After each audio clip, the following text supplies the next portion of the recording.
Greetings, YouTubers, and welcome back to another episode of a Sporked review. I'm your host, Twiggy, and right now we are slogging through Unelven, Academy of Arcane Arts. As you can probably tell from the slightly different camera angle, I've got a bit of a different setup here. I've got better lighting, and I've got an actual camera now. It's amazing! Granted, it's one of those, kinda, sorta cheap-ish Walmart cameras. But hey, it's better than a webcam on a laptop thing. So, let's get into Chapter 3. Chapter 3. Tests and Tribulations. Oh, and I've got an actual Kindle now, so I'm not reading off my laptop. Seth woke before the other students the next morning and drew his shirt down. He must have been unusually restless the night before to have rucked his shirt up so far. He frowned and prayed no one had seen the sigil. Seth walked down the staircase into the living quarters and sat in front of the fireplace and blinked his left eye, causing vision to change. Not causing his vision to change, but just causing vision to change in general. It changes everyone's vision. World went darker, but the flames became brighter. All around him, he could see the other people in the academy through the walls. In his sight, he saw mist rising out of them. This was his oral vision. Seth? What is it? He focused on the boy behind him. It was Marcus, the student he had assaulted the evening before. I'm sorry I offended you last night. I just assumed, but I was wrong. My apologies. Seth ground his teeth. It's fine. Just don't do it again. He turned back to the fire. Wait, so he turned around to look at him? I assumed, considering he was able to see people through the walls, that he was just focusing his oral vision on him. Apparently not. Marcus bobbed his head and crept away. Professor Aeon walked into the living quarters and sat behind Seth. Hello, Professor, said Seth without turning. See, he can do it! Good morning, Sir Raspberry. Your ability to read auras is impressive. The professor took out a book. Have you been practicing the restoration spell? Ja, I have. Good, good. Would you mind if I asked another question? You just did. It has nothing to do with training. Go for it, Professor. Do you know anyone named... He paused, searching his memory. Oh, bloody hell. What was it? Ratatos...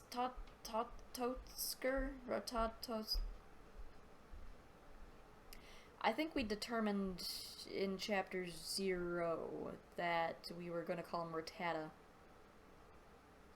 His name's Rattata. Seth tensed and his ears perked up. So he's that kind of elf? With the floppy ears?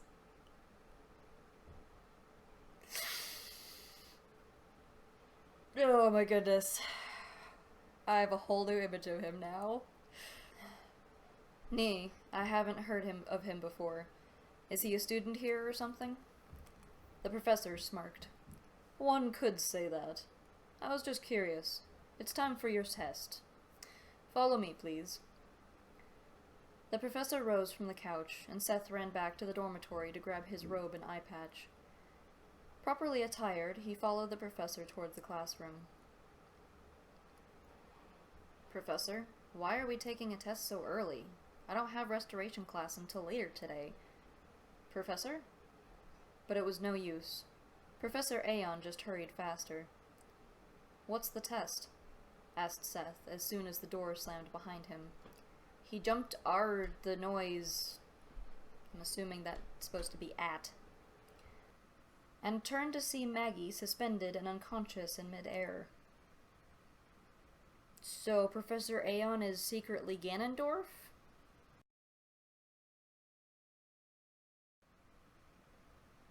This test, Sir Raspberry, answered the professor, determines whether your friend lives or dies. Okay. What? That is crazy.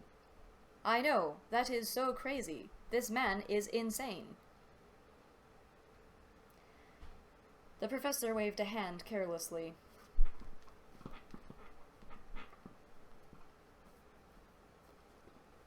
I think he meant dismissively, but with carelessly, it just sounds like he's just waving it without having to, worry about hitting anyone.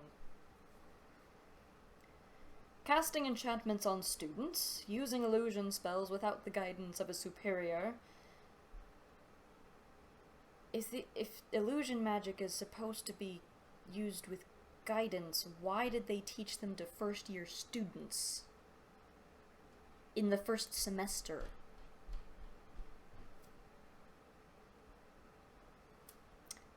Entering another house's pillar and entering the opposite gender's dormitory. Maggie broke quite a few academy rules last night. Normally I'd take her before the council and have it decide her punishment. Aeon picked up a dagger off his desk. But I have a much better plan. He moved quickly and slashed Maggie's throat before Seth could protest.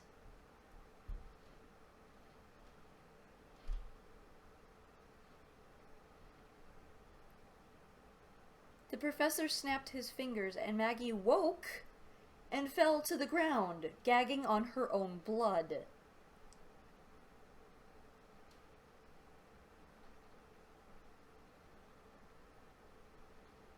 Seth ran to her side and pressed his hand against the wound, trying to slow the bleeding. Maggie's eyes rolled up to meet his single green one. She looked so afraid. So, as out of place and unnecessary as this scene is, it was actually written decently. Until that. She looked so afraid. Not she looked terrified, or she looked up at him with an expression of utter horror or helplessness. No, she's just afraid. So afraid. You sick son of a whore! You know what to do, Sir Raspberry, the professor said, wiping the blood off his dagger with a rag. Seth looked at Maggie and said the words that he had learned. His hands began to glow, and the gash in Maggie's throat knit as he watched. Do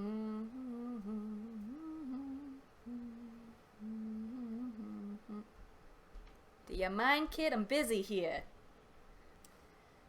She threw her arms around Seth's neck, tears streaming down her face.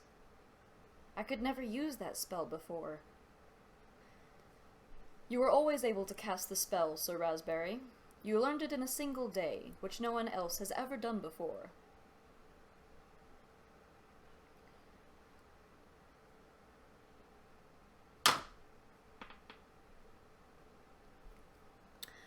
So let me get this straight.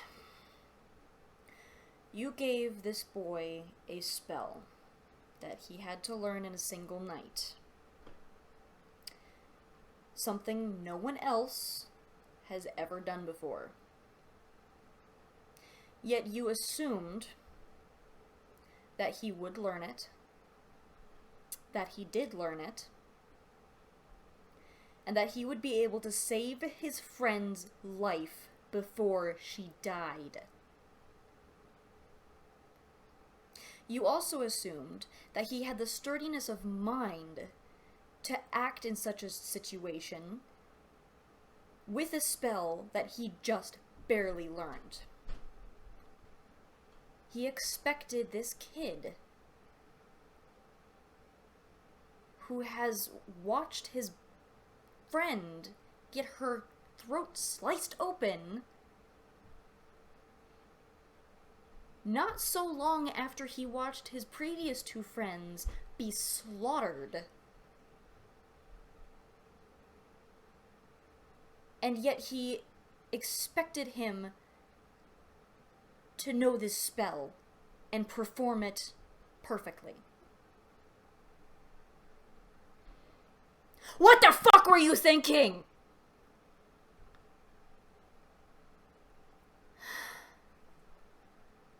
Moving on.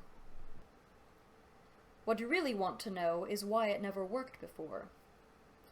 The answer is quite simple. The spell is not meant to heal oneself, only others. Friends, family, loved ones, members of one's party. If you are an aspiring spell sword, you must learn spells that benefit yourself and benefit others. In a team, you have each other's backs. You are all friends. I know a few teams that would beg to differ. But hey, whatever. The professor pushed back his hood. He's been wearing it the whole time? Why? You know the legend of the second coming of Mythos? As Mythos II aged, he stopped relying on his friends to help him in battles, and traveled alone. That was his downfall. At the height of the Akuma War, Mythos II brought down the archdevil Daimyo. Daimyo.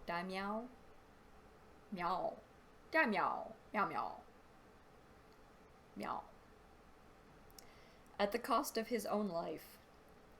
His solitude led to his downfall. I'm giving you this history lesson, Sir Raspberry, because I see a lot of Mythos II in you, and I don't want to see you go out the same way. I am nothing like that holy elf. I am my own person, and I refuse to be viewed any other way. Do you think you're the only person who has ever been discriminated against?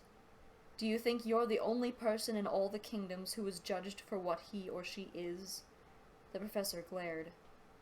Mythos II wasn't born a hero. He was a half-elf, a sin at the time. I thought you just said he was a holy elf. Everyone hated him, called him names, refused to speak to him in public.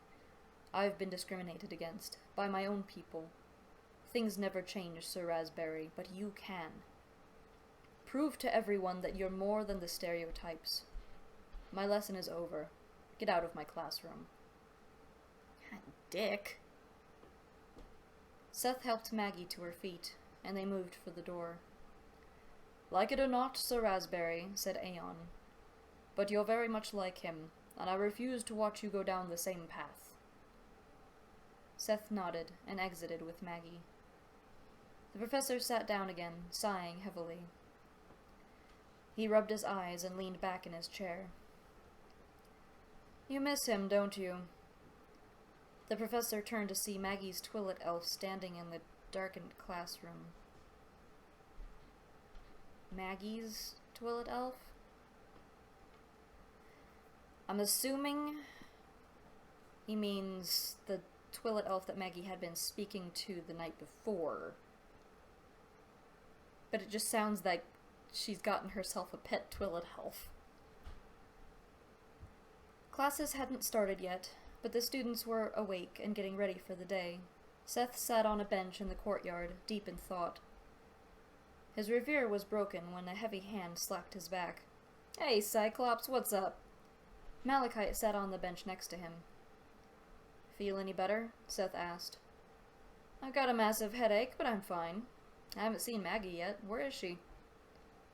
Seth scratched his head and looked away. She had a rough night. She's still sleeping.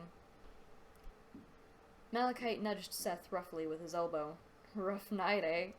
I didn't know you two were that close. Seth arched an eyebrow. What do you mean by that? What the hell do you think he means? Laughter and loud voices drew Seth's attention. The student Morrowitt had attacked was limping across the courtyard with his two friends. Hold on a second, Malachite. I'll be right back. He slid off the bench. Oh crap. It's that psycho-elf from Psychroll, one whispered to his friends. I heard he made a guy in his own house piss himself, another said. Yeah, by throwing him against a wall. Shut up, you two, the third whispered angrily. What do you want? He asked when Seth drew close.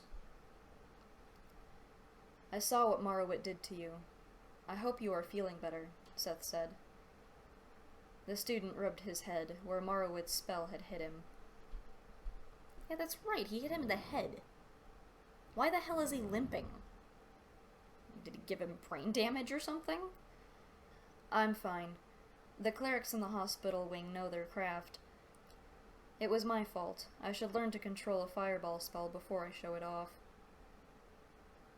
It's awfully grown-up words coming from what I'm guessing is a freshman high school student, essentially.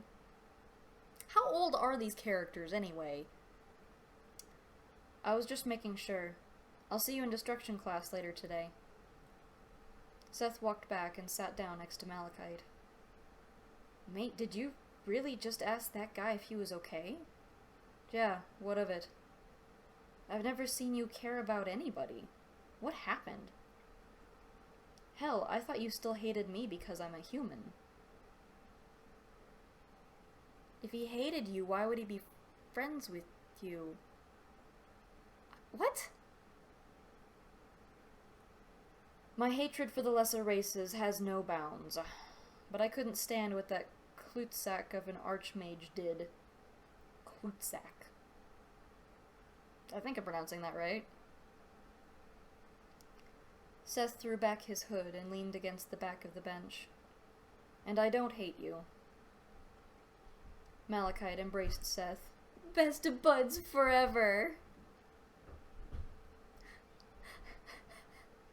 Okay, I like Malachite. Seth struggled to breathe. Get off of me, you dumb cop. Hold on. I recognize that one. It basically just means stupid head. So does that mean Klutsak is an actual language? Time for Google Foo! Let's see. Klutsak. Dutch word.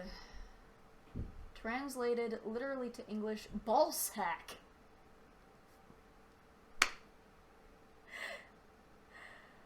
Oh dear. Ballsack and stupid head. Okie dokie.